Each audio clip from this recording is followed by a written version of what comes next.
let's go through and talk about what each of these sliders does. Exposure controls the brightness of your photo. So if you move the slider to the left to make the image darker and you move it to the right to make the image brighter. And you can see how that affects the histogram. Contrast determines the contrast between light and dark colors. So if you move the slider to the left, it flattens the contrast, which means that there's less of a difference between the darkest part of the image and the lightest part of the image. And if you move it to the right, then the contrast becomes more dramatic, and the differences between the darker parts become darker and the lighter parts become lighter. You want to have some good contrast in your image, but not too much. Down here is the highlights. It controls the brightness of the lighter parts of your photo. So if you move the slider to the left, it darkens the brightest parts of the image. And if you move the slider to the right, it brightens the brightest parts of the image. But if you brighten something too much, then it also reduces the detail. But you can see when we move this up here, we get those lighter parts up here get brighter. Shadows is the opposite of highlights. The shadow slider is defined by the true black point set by the black slider. It's ideal to boost underexposed areas of your image or to bring structure and contrast back into washed out hazy parts. So you can see when we bring it to the right, it makes the darker parts lighter, and when we bring it down here, it makes darker parts darker. We already have our darker parts are already very dark, so that's why the auto setting had it up way up here. And then we have the whites and the blacks. The whites slider dictates the absolute brightest value of your image. So the sort of correct workflow for using these is to start with the whites. Normally you set this first because it affects how much highlights you can add. I'll go through the order of operations in a second. And then the blacks is the setting the true black point of your image. By moving this slider to the left, you can darken almost all the values in your image and crunch the shadow detail into this pure dark black. If you push it to the right and you lift your blacks, it creates this sort of Instagram filmic look, commonly referred to as like fade. Be careful with this one. Let's go ahead and approach this image with a typical color correction workflow. The first thing that you would want to do in the lights would be to use the white slider to set the brightest point in your image. And we can see here in our histogram that we have no highlights, that our image is so dark just by looking at this. There's nothing up here in the top 10, even like 25% of the image. So it's very dark. So this is a pretty extreme example, but I'll run you through this workflow and you can see how much image you can recover, how much sort of image quality you can recover from something that's so dark. Okay, so let's grab the white and let's pull this over first to try and set the brightest point in our image. And you can see that the histogram moves to the right as we pull this over. And now you can see here that we started to get some clipping parts of the image, so we want to stop. The next thing that you can do is lower the highlights if you went too far and you want to pull those parts out, or if you needed to make your image even brighter after you've already bumped up the whites, you could bump up that sort of top 10% highlights right here if you wanted to make it even brighter. But we're starting to get into the danger zone there, so I'm pulling it down a little bit. And then the next thing that you would do is to do the same thing with the black slider and the shadow. So you can see here that our image is very dark. You don't even need to use the clipping filter to know how dark this is. So we're gonna push these blacks up and try and recover some of that. And this isn't going to be perfect, but it's going to be a lot better. So we could actually probably move this all the way up if we wanted to, or we could stop here and then maybe bump some of these shadows up a little bit, and you can see get some more detail there too.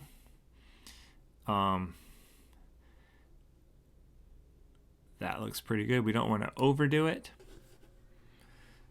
The next thing that I want to show you in Lightroom is the tone curve. So the tone curve is a tool in Lightroom that's used for adjusting tones to make images brighter or darker and to adjust colors. It allows you a really precise amount of fine tuning, but it's a little tricky to use at first. But when you get good at it, some people like to use the tone curve and the RGB curves and just completely kind of skip over the light section, the top section up here.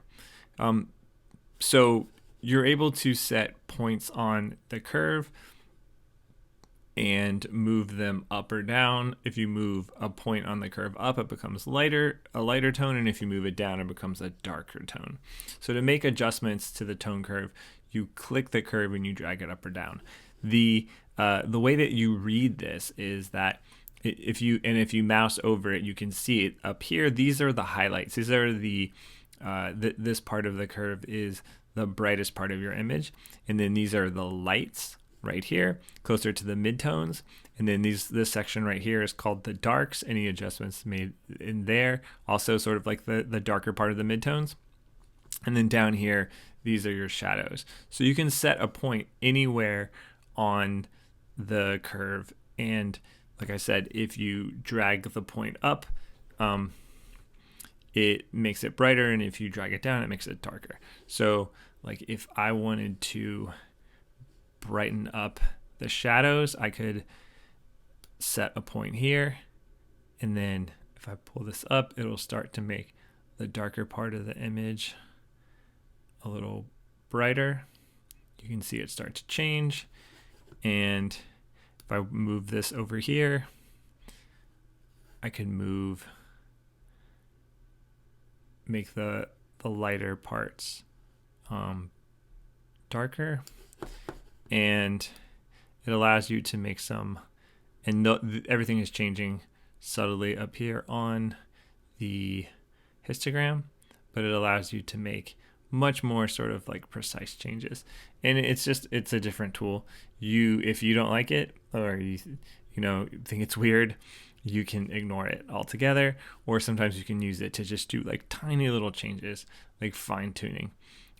You also have the ability to switch over to these point curves, and there's one for blue, one for green, and one for red, which are the three colors in the RGB light spectrum that makes up every pixel. And within here, you get your sort of your own histogram, and so you can use this to adjust, to pull or add green, red, and blue elements to the darks, the midtones, or the highlights. Okay. The next section that I wanted to show you is the color section. And within color, you have temperature, tint, vibrance, and saturation. And then at the top here, you have the white balance. And the white balance refers to the color that's created in your photo from the temperature of your light source. So a bright noonday sun will cast a very warm yellow color, whereas like some light bulbs will cast like a very cool blue color in your photo. You want to set your white balance by choosing a preset option, which you have the ability here to keep it like it is, do an automatic one, which will adjust things here, or create a custom white balance. And the great way, the workflow here for adjusting your color that I like to do is to start by setting this white balance. And you can use this custom white balance selector by clicking on the eyedropper and then moving it in the image, moving this crosshairs in the image into a color that you think is neutral. So typically that is white or something close to it, and that'll sort of get you started. So if I click here in the clouds in a part that is pretty close to white, then that will set the white balance, and then all other colors in the image will be adjusted based on what we told the computer is to interpret as white. And then just like with the other settings, you can come down in here and then you can adjust the temperature, the tint, the vibrance, and the saturation independently, fine-tuning those to sort of get the white balance a little closer to where you want it, what you think looks cool. And you can also set the white balance to something that's not white for a more, stylistic look. So you could tell it that blue is white, or you could tell it that green is white. And then you'll start to get a little more of a filter look. Turn those off. You can fine tune the white balance using the temperature and the tint controls. The temperature or the temp setting is on a yellow warm to blue cool setting. So you can slide this to the right to make it yellow, and slide it to the left to make it blue or cooler. And then the tint is on a green magenta spectrum. So adding or subtracting green or like a purplish color from it. The vibrance and the saturation are pretty similar. Saturation increases the intensity of the colors in the photo, and vibrance specifically increases the intensity of muted colors. So you can play around with those. And if you pull the saturation all the way down, it starts to completely desaturate and turn black and white. And there's all kinds of cool things that you can do with that. The color mixer allows you to adjust specific colors with precision. So if you normally, this is a little more of like a stylized feature for sure, but you can adjust the hue, saturation, and luminance of a color independently. So you can decide to only adjust the saturation here of the blue in the image. So we could make the sky, just the blue parts of the image, which is mostly the clouds in the sky, we could make the sky, the blue in the sky brighter, and then the mountains there. Or we could pull the color out of the mountains and the sky and create this really sort of stylized effect without affecting like the color of our subject here, or affecting the grass. Or we could make the grass extremely green. There's all kinds of cool stuff you can do here. And then underneath this is the color grading section. And this is kind of interesting. This is the interface that you would use for color correction and color grading in Adobe Premiere, which is the video editing program. As far as I can tell, they put this in here for people who already know color correction in Adobe Premiere, so they wouldn't have to learn the standard Lightroom way that I just showed you. These tools right here do everything that we've already just went through. They're just another way to do them. They're the video version of doing it. So you have these three-way the mixers right here, midtones, shadows, and highlights, and it allows you to edit each of them independently. You can play around with it. It is the exact same thing that we did before, just done in a different way. I think this is the least user-friendly of all of the panels in Lightroom, and it doesn't do anything different than what you've already learned, so I'm not going to spend a bunch of time on it. Underneath this are the effects. The effect panel is texture, clarity, dehaze, vignette, and grain. These are cool, but I would be easy on them. These are an easy way to kind of wreck your photo by just, how sometimes you just go a little crazy on the filters. This is where that happens here. though, sometimes it can be fun to add a little bit of texture to your image or a little bit of grain, but don't go too wild on these. Or maybe do go wild. Who knows? I'm not going to stop you. And then below that is detail, similar to the effects. I'm giving you the same advice on this one. You can sharpen and reduce image noise. Once again, I don't really mess with these at all, but feel free to play around. Maybe you can do some cool stuff. I'm not even going to mention optics and geometry. We start getting into stuff here that I think makes more sense to play around with in Photoshop. If you want to start distorting your image, to me, that makes more sense to do in Photoshop. Down here is the Show Original button, and you can click this anytime you want, and it will. I showed you like this sort of Show Original button for each of these individual sort of slider panels, setting panels, but down here is the Show Original for everything, and that will show you where we started. So we've made some. I don't think that. We've made some crazy decisions here for the sake of demonstration, so I don't think this is a perfectly color corrected or color graded image, but look, it's way better than what we started with. You also have this versions right here, and you have the ability to work very smartly and digitally.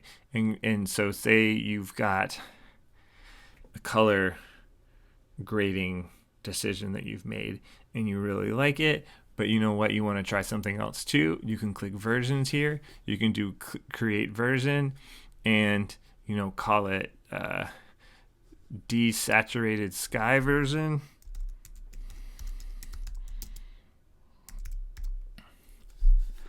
Create it, save it, and now you can come back here anytime you want and have this version, and then we can go up here and start changing things. And maybe we make a saturated sky version and we do some other stuff. And if you want to go back and see that desaturated sky version, bam, it's always there for you. It's a really cool feature, and it allows you to try a bunch of different things out and not have to worry about saving a bunch of different versions. You're sort of saving a bunch of different files. You're saving these different versions under this versions tab. Another thing that is like not really in any of the other Adobe programs, but probably should be. You also have over here some other stuff. You have a crop tool that allows you to crop your image and straighten it. You also can choose specific aspect ratios, like a 1:1 or a 16:9 for like a cinematic version. And then as you crop it, it will stay proportional. And and then other than that, you have this section right here, which is healing brush, where you can remove like minor blemishes from an image. I think that it makes more sense to use Photoshop. I'll show you how to do all that stuff in Photoshop. I think the Photoshop healing brushes work a lot better, but in a pinch, you can use these here. I'm not going to get into it, and there's not really anything we can heal in this image here. But I'll show you how to do that in Photoshop in another video. You also have right here some masking, another thing that I don't think makes sense to do in Lightroom. These exist here, but we're going to learn how to do all that stuff in Photoshop. If you want to work in Photoshop and you're in Lightroom, you can send an image directly there. And the way that you do that is by control clicking or right clicking your image and clicking edit in Photoshop. And you can keep Lightroom open and make any kind of edits that you want in Photoshop. And then when you close the photo in Photoshop, it'll export your work back into Lightroom. I'll go over that later too. But this allows you to do these types of things that I just told you were make more sense in Photoshop, like removing a blemish or doing any kind of image editing. I think makes way more sense in Photoshop. So that's how you do it. You control click or right click your image and choose edit in Photoshop to send your Lightroom file over to Photoshop, do an edit, then come back, close your Photoshop, and then any changes you make will show up here. Okay. The last thing is exporting this. And the way that you do that is by going File, Export. File also has the Edit in Photoshop option too, if you want to do that. And then this menu comes up, and then you have the ability to choose the file type. We're going to use JPEGs, and you can choose if you want the full-size version or a smaller version. I say let's just do the full-size version always. And then quality, you can do a lower quality version if it's just for reference or whatever. But if this is something that you're archiving or you're sending to someone, like make the full quality version. Why not? You deserve it. And then all you have to do, I guess you could put a watermark on there if you wanted to, and then you just click export and choose the place where you want to save it, and then you'll export it, and then you can take that and upload it to Canvas or do whatever you want with it. All right, that is Lightroom.